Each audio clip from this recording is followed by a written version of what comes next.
Salam saudara-saudara, damai sejahtera daripada Allah Bapa yang melampaui segala akal pikiran manusia. Itulah kiranya yang memelihara hati dan pikiran saudara-saudara sekalian. Saudara-saudara yang saya kasih dalam Kristus Yesus Tuhan kita, hari ini kita akan belajar menyelami kedalaman firman Tuhan hari Minggu tanggal 11 Juli 2021, Minggu 6 setelah Trinitatis. Evangelium diambil perikop dari kitab Amos pasal 7 ayat 10 sampai 15. Saya akan bacakan untuk kita semua. Begini firman Tuhan. Amos diusir. Lalu Amazia, imam di Betel, menyuruh orang menghadap Yerobeam, raja Israel, dengan pesan, Amos telah mengadakan persepakatan melawan tuanku di tengah-tengah kaum Israel. Negeri ini tidak dapat lagi menahan segala perkataannya. Sebab beginilah dikatakan Amos, Yerobeam akan mati terbunuh oleh pedang, dan Israel akan pergi dari tanah sebagai orang buangan. Lalu berkatalah Amazia kepada Amos, Pelihat, pergilah, hanyalah ke tanah Yehuda. Carilah makananmu di sana dan bernubuatlah di sana. Tetapi jangan lagi bernubuat di Betel, sebab inilah tempat kudus raja, inilah bait suci kerajaan. Jawab Amos kepada Amazia, Aku ini bukan nabi dan aku ini tidak termasuk golongan nabi, melainkan aku ini seorang peternak dan pemungut buah arah hutan. Tapi Tuhan mengambil aku dari pekerjaan menggiring kambing domba, dan Tuhan berfirman kepadaku, Pergilah, bernubuatlah terhadap umatku Israel. Saudara-saudara yang saya kasih dalam Kristus Yesus Tuhan kita, dalam Minggu tanggal 11 Juli 2021 ini, dengan mengambil tema Tetaplah Menyuarakan Kebenaran. Hari ini kita belajar tentang bagaimana pengalaman hidup Nabi Amos dalam pelayanannya. Konteks perikop yang kita dengar hari ini adalah konteks setelah Nabi Salomo wafat. Setelah Salomo wafat, maka Israel terbagi dua. Satu Israel Selatan dan satu Israel Utara. Dan Israel Selatan yang ibu kotanya adalah Samaria, didukung oleh 11 marga. Dan Israel Utara yang ibu kotanya di Yerusalem, didukung oleh satu marga yang bernama marga Yehuda. Nah, Yerobeam dia adalah di Israel Selatan dan Rehabeam dia di Israel Utara. Saudara-saudara, perikop atau konteks di mana teks ini terjadi di Israel Selatan di masa pemerintahan Raja Yerobeam. Alkitab mencatat bahwa setelah Salomo mangkat, lalu anaknya bertikai untuk memperebutkan siapa yang bertahta. Akhirnya Israel terbelah dua. Dan itu memang sudah dinubuatkan Tuhan akibat dosa Salomo, yang karena istrinya dia akhirnya jadi sujud menyembah kepada berhala. Saudara-saudara yang saya kasih dalam Kristus Yesus Tuhan kita, kalau kita perhatikan kitab para nabi, kitab raja-raja, kita akan melihat bagaimana umat Israel mengalami kemerosotan moral, kemerosotan identiti, dan mereka mengalami kemerosotan iman setelah pasca kematian Raja Daud dan kematian Raja Salomo. Lalu Allah membangkitkan nabi-nabinya untuk mengingatkan bangsa itu atas perbuatan yang jahat supaya bertobat. Salah satu nabi yang disuruh Allah untuk melayani dan bernubuat di Israel Selatan atau di Samaria atau dipimpin oleh Yerobeam adalah Nabi Amos. Saudara-saudara, firman Tuhan yang ditanamkan ke Nabi Amos yang berkata kepada mereka, jika bangsa itu tidak bertobat, maka Yerobeam akan mati oleh pedang dan bangsa itu akan terbuang. Perkataan nasihat, perkataan teguran, nubuatan Tuhan, firman Tuhan yang diperkatakan oleh Amos itu membuat Amos dibenci. Dan pada konteks ini, di istana, di lingkungan istana Raja Yerobeam, tepatnya di Betel, ada seorang nabi yang bernama Amazia. Maksud saya ulangi, ada seorang imam di imam kerajaan bernama Amazia. Dia adalah imam kerajaan. Lalu Amazia ini mendengar bagaimana perkataan nubuat yang disampaikan oleh Amos. Lalu dia melapor kepada Raja Yerobeam dan berkata, Raja Yerobeam, kau harus bertindak dong. Lihatlah, itu seorang pelihat atau seorang nabi yang bernama Amos. Dia berkata kepada banyak orang dan kepada siapa saja bahwa tuanku raja akan mati dibunuh oleh pedang dan bangsa ini akan dibuang atau menjadi budak. secara hakiki mereka memang takut mendengar ancaman itu, mereka takut mendengar perkataan itu. Tapi sayangnya mereka tidak mau bertobat. Nah, ini yang menjadi persoalan. Saudara-saudara, kalau kita renungkan dalam hidup ini, kita terkadang seperti Israel dalam konteks ini. Kita takut mati, tapi kita nggak mau jaga kesehatan. Lucu bukan? Kita takut masuk neraka, tapi kita nggak mau taat sama Tuhan. Kita takut kena murka Allah, kita takut jatuh dalam mara bahaya karena murka Allah karena dosa-dosa kita, tapi kita nggak mau bertobat. Jadi koneksinya itu bertentangan. Terkadang judul dan isi itu berbeda. Harusnya kita seimbang. Kalau memang kita takut terhadap sesuatu, maka kita harus merubah sesuatu di dalam diri kita. Rasa takut itu juga adalah bagian daripada kesadaran diri. Nah, sering sekali rasa takut, rasa penyesalan, rasa bersalah tidak kita tanggapi serius di dalam diri kita. Akhirnya kita menjadi seorang yang bebal, yang nggak mengacukan lagi persoalan itu. Akhirnya kita kehilangan kemampuan untuk bertobat, seperti yang dialami oleh bangsa Israel ini. Memang pada akhirnya kalau kita baca kitab-kitab para nabi lainnya, kitab Yesaya, terkhusus dalam Diutro Yesaya, kita menemukan fakta di sana. Memang akhirnya Israel itu dibuang ke Babel, mereka dijajah. Dan yang pertama kali bangsa yang hancur itu adalah Israel Selatan, ibu kotanya di Samaria. Yang pertama dipimpin oleh Jerobeam ini. Itu yang pertama hancur. Sesudah itu baru Yehuda yang ibu kotanya di Yerusalem.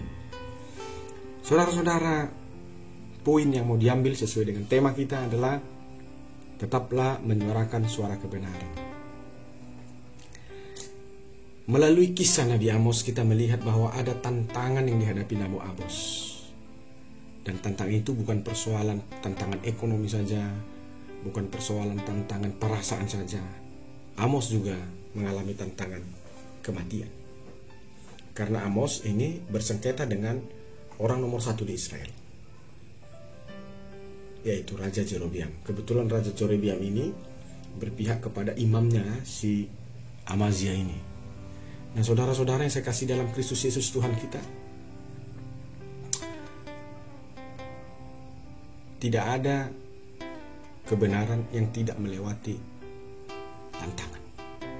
Itu mengapa kata Yesus, kalau kita misalnya mau ke jalan yang benar, jalannya sempit dan berkerikil-kerikil. Karena itu sedikit orang yang mau ke jalan itu. Tapi kalau jalan kematian itu jalannya lebar, aspal mulus. Karena itu orang rame-rame berbondong-bondong pada jalan itu, sekalipun jalan itu berujung pada kematian yang kekal. Nah, Amos mengambil pilihannya. Dia siap menderita untuk menyuarakan suara Tuhan. Lalu Amazia datang dan berkata kepada Amos, Amos, pergilah kau. Karena Amazia berpikir bahwa Amos mengatakan nubuat itu untuk cari makan. Dia berpikir bahwa jabatan nabi itu atau pelayanan kepada Tuhan itu persoalan perut dan periuk. Karena itu dikatakan si Amazia kepada Amos begini. Lalu berkatalah Amazia kepada Amos ayat 12, pergilah hai pelihat, nyala dari tanah Yehuda, carilah makananmu di sana dan bernubuatlah di sana. Carilah makananmu di sana dan bernubuatlah di sana. Saudara-saudara, Amos diusir ke tanah Yehuda. Ke Yehuda saja kamu, jangan di Betel ini, jangan di Samaria ini. Di sana aja kau cari makan. Banyak orang berpikir bahwa pekerjaan pendeta itu adalah pekerjaan hamba Tuhan itu, hamba pelayan-pelayan Tuhan itu adalah pekerjaan cari makan. Banyak orang berpikir bahwa ketika kita menyampaikan firman Tuhan, ketika kita menyampaikan teguran, orang berpikir kita sedang cari makan seperti yang dilakukan Amazia ini. Faktanya tidak seperti itu. Makanya Amos bilang begini, Amazia, sebenarnya aku gak mau jadi nabi. Sebelum aku jadi nabi, aku sebenarnya sudah pekerjaan yang mapan. Aku seorang peternak, aku seorang pengumpul buah ara di hutan. Aku mapan secara ekonomi. Tapi Tuhan yang memilih aku, Tuhan yang memanggil aku. Bagaimana bisa aku lawan Tuhan?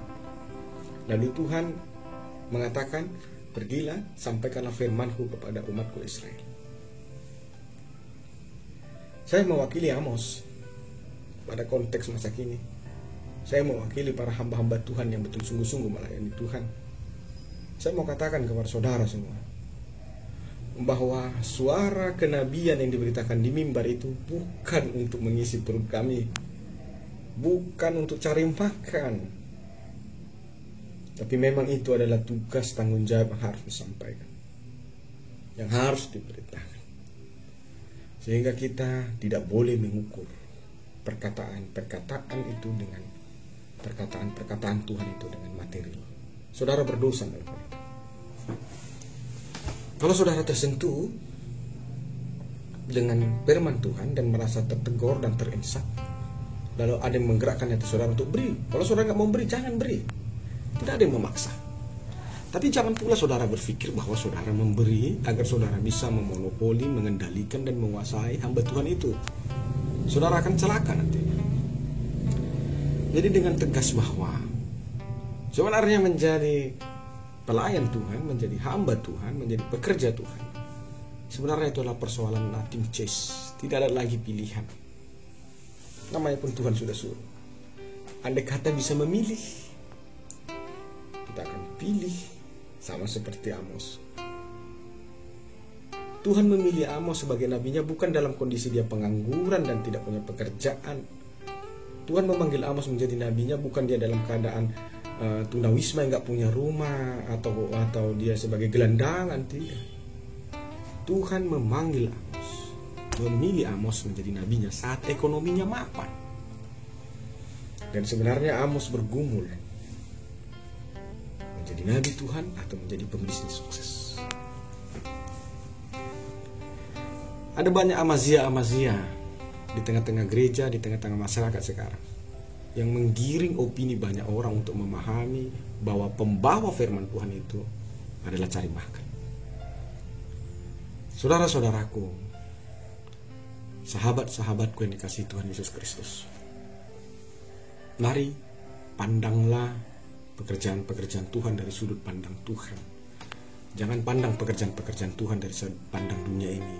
Ini persoalan yang hal lahiriah dan material itu berdosa. Dan untuk kita semua, poin yang mau diambil adalah biarkan saja orang mau bicara apa tentang kita. Biarkan saja orang salah paham tentang cara kita memberitakan firman. Biarkan saja orang menafsirkan yang salah tentang perkataan Tuhan yang telah kita katakan.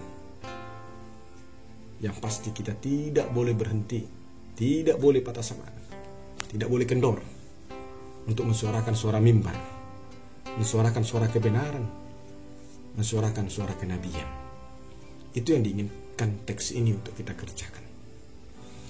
Karena seperti kata orang bijak, tidak ada pemimpin yang besar yang tidak dirahimkan dari lahim penderitaan dan persoalan. Saudara-saudaraku, sebelum kita menutup teks ini,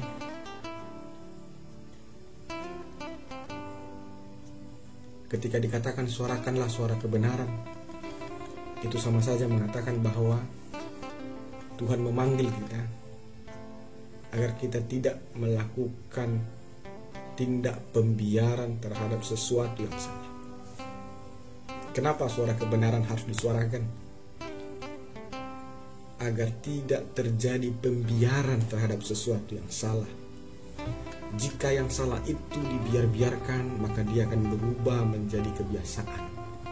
Dan jika kebiasaan itu dibiarkan, dia akan menjadi watak. Dan jika watak itu dibiarkan, dia akan menjadi karakter dan akan sulit untuk diubah. Sebelum dia menjadi karakter, kita harus sudah berantas kebiasaan yang salah itu melalui apa? Firman Tuhan. Jangan terjadi proses pembiaran di tengah-tengah rumah tanggamu atas yang salah.